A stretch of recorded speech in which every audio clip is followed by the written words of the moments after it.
Este programa tem o patrocínio de KD.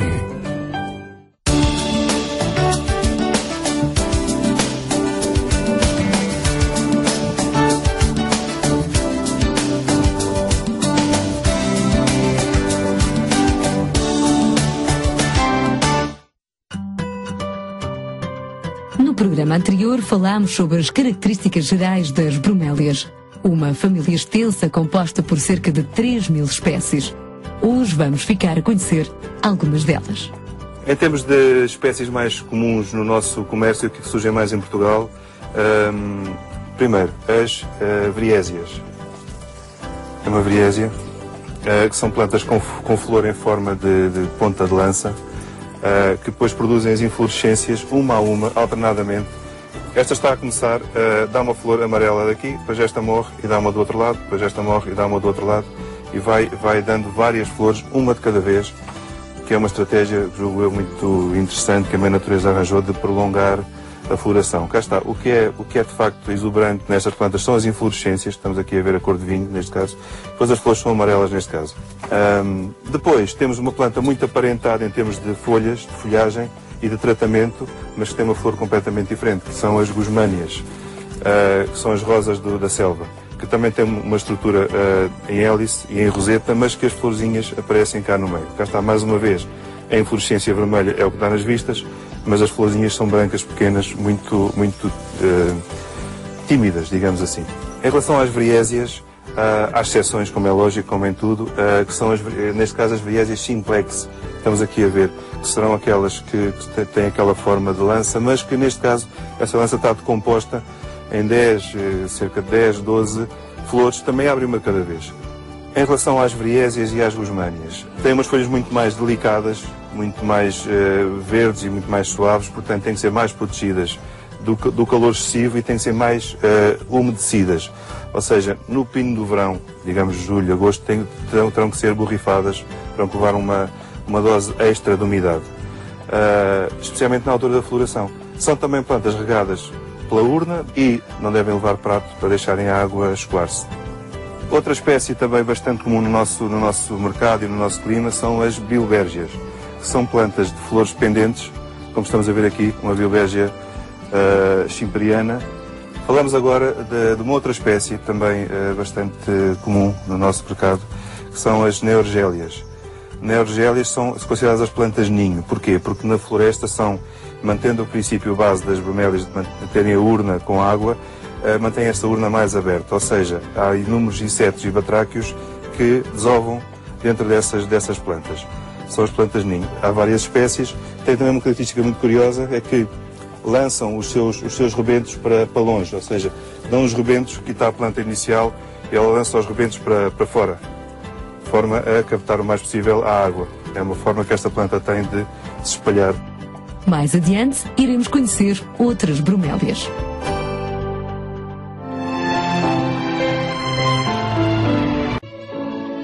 Saber de plantas é, desde logo, saber o seu nome.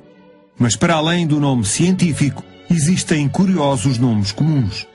A vriésia é também chamada como espada de São Jorge. Talvez porque está fechada de noite e à luz a flor abre, as gazâneas são conhecidas como estrelas do meio-dia. Outro caso é a portulaca, que hoje tem um acrescido valor ornamental e desde sempre foi conhecida como beldroega.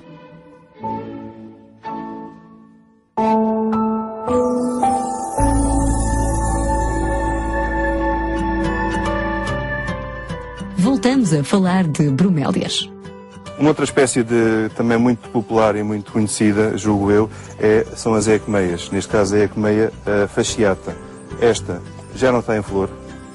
É curioso eu dizer isto, parece que está, mas já não está em flor. Porque isto que está aqui cor-de-rosa é a inflorescência, mais uma vez, que aguenta meses, e está meses a fio, assim bonita. Mas as flores, cá está, mais uma vez, são flores violetas, brancas, cor-de-rosa, que surgem aqui no meio. São das plantas mais resistentes, mais uma vez, evitando os extremos, mas que podem estar na rua sem problemas nenhum, desde que abrigadas. São também regadas por dentro da urna. Quando se regam, tem que se pôr a água por dentro da urna. E aqui temos um exemplo de uma planta que já deu flor e cuja planta-mãe eu já cortei. Estava aqui. Portanto, tem aqui 5 rebentos que podem ser deixados assim como estão, ou podia tê-los separado e posto em 5 vasos diferentes. Outra espécie, outra variedade da ecomeia é a ecomeia caliculata, originária do Brasil. Este exemplar, que está aqui já há muitos anos, está só montado num tronco, não tem qualquer espécie de substrato, a não ser este tronco de oliveira, e que está montado numa laranjeira. Dá a sua floração no princípio do ano, no nosso clima, dá-se muito bem na rua. Isto já são os frutos, portanto a flor é tipo, parece uma maçaroca amarela, com muitas florzinhas amarelas, que depois origina estes frutos que antes de estarem maduros ficam vermelhos. Portanto, este está na fase intermédia entre a flor e o fruto maduro. É a ecomeia caliculata, muito interessante também para o nosso clima. Toda a gente conhece uma bromélia, de certeza, que é o ananás. É uma bromélia, é comestível, é muito divulgada comercialmente. Aqui neste caso estamos a falar numa espécie de ananás, em várias espécies de ananás ornamentais. E este que temos aqui é o ananás nanus, é um ananás miniatura, digamos assim, que não passa daqui. O que é que vai acontecer a esta planta? Este pedúnculo vai tombar e o ananás vai tocar no chão e vai dar origem a outra planta. É assim que ela se reproduz. Os cuidados com os ananases são aqueles cuidados que se tem com o resto das bromélias, sabendo que não tem urna o ananás. Portanto, tem as folhas em roseta, mas não tem aquela urna com água dentro. De qualquer maneira, deve ser sempre regado por cima das folhas, de forma que todo o sistema da planta canaliza a água para a base, e neste caso para o substrato. É uma planta, uma bromélia mais terrestre, de facto, o ananás, das mais terrestres. Como outras há que não são nada terrestres, das quais falaremos daqui a pouco, as que são mesmo aéreas.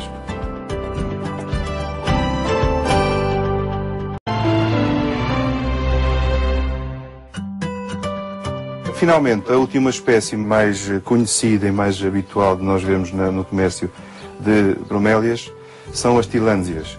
Tilânsias que são plantas aéreas, ou seja, são plantas que de todo, salvo algumas raras exceções, mas de uma forma geral de todo, não precisam de solo, não precisam de terra. São epífitas, vivem sobre outras árvores, nos estratos intermédios das florestas, e as raízes são apenas de fixação. Alimentam-se como? Alimentam-se com partículas que estão em suspensão no ar, através de umas microcélulas que lhes cobrem as folhas, que se chamam os tricomas.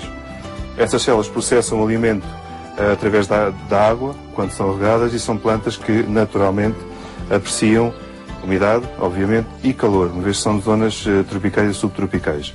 Essas plantas são regadas como? Ou borrifadas, como eu acabei de dizer, ou mesmo submersas num balde com água, num recipiente com água, e depois mais uma vez, deixam então a água excedente sair.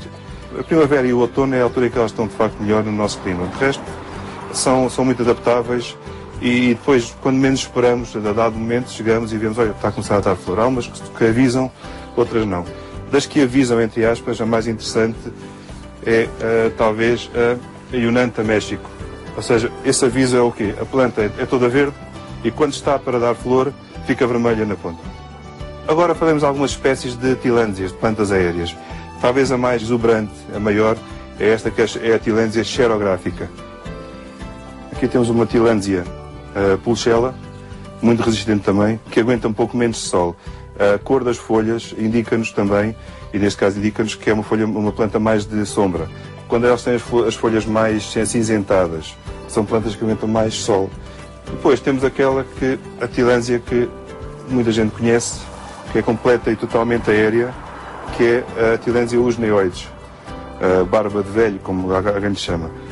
Certamente que quem me esteja a ouvir sabe e já teve ou tem em casa a tilânsia mais conhecida no nosso clima, que é a Aeranthus, que são os chamados cravos do mato no Brasil, e são fascinantes. Outra, a tilânsia celeriana. Aqui temos um bom exemplo de uma planta que já deu o seu rebento. Esta é a planta velha, é a planta que vai morrer, digamos assim.